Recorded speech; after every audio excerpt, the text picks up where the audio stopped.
Number 6.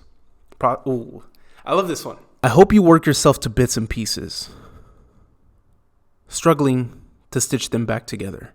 So that way you can understand it's not pushing and laboring yourself to the end of your days to make happen the outcome you desire. I hope you struggle so you will stand to appreciate in picking up your pieces. The true pleasure, value, and meaning is who you become in the process of pursuing what you desire. So, a little backstory. I spent 18 months working on a personal brand on Twitter where every crevice, action, and limb in my body was oriented towards the success of it. I was the business, and the business was me. And through that time, while I was working on it, I'd much rather be laying in a hammock, reading some books, playing some video games, or playing with my camera. Unfortunately, it went sour. I burned myself out. 3 clients decided not to return for the next month, and it was back to square one. Get new clients. As if I didn't put myself through a fever dream, an exhaust pipe, to get those 3 in the first place. I had relinquished all my resources and energy to land them. I couldn't continue. Months later, I'm speaking to my best fucking friend, and he's talking about his process. He's training, he's stretching, he's sleeping, and how there's this cyclical process and that there's some joy in doing it daily where he knows what he needs to be doing on a regular. My brother is fucking dialed.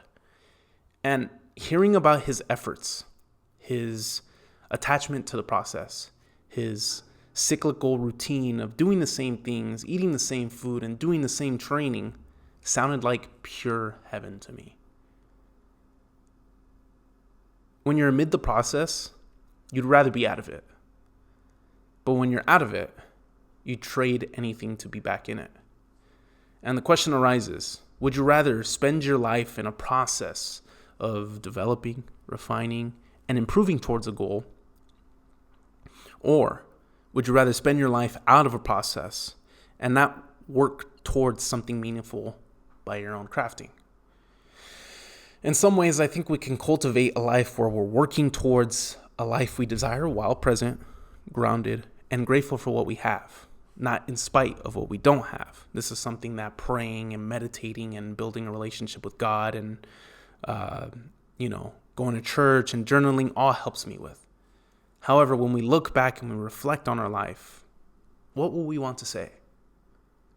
I'm glad I didn't make a dent. I'm glad I didn't start any trouble. I'm glad I didn't break any rules. I'm glad I didn't make any mistakes. I'm glad I didn't shovel shit down my mouth.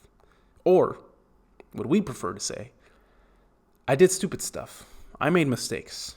I made a couple of dents and ate shit along the way. But I'm glad I did. Because if I could, I'd go back and do it all over again. Which tells me, when it's all said and done, you'll want to redo the process, not immerse yourself in all that you've attained. I hope you work yourself to bits and pieces, struggling to stitch them back together. So that way you can understand it's not pushing and laboring yourself to the end of your days to make happen the outcome you desire. I hope you struggle so you will stand to appreciate in picking up your own pieces. The true pleasure, value, and meaning is who you become in the process of pursuing what you desire. The process is the reward, not the outcome for what gets you on the path towards it.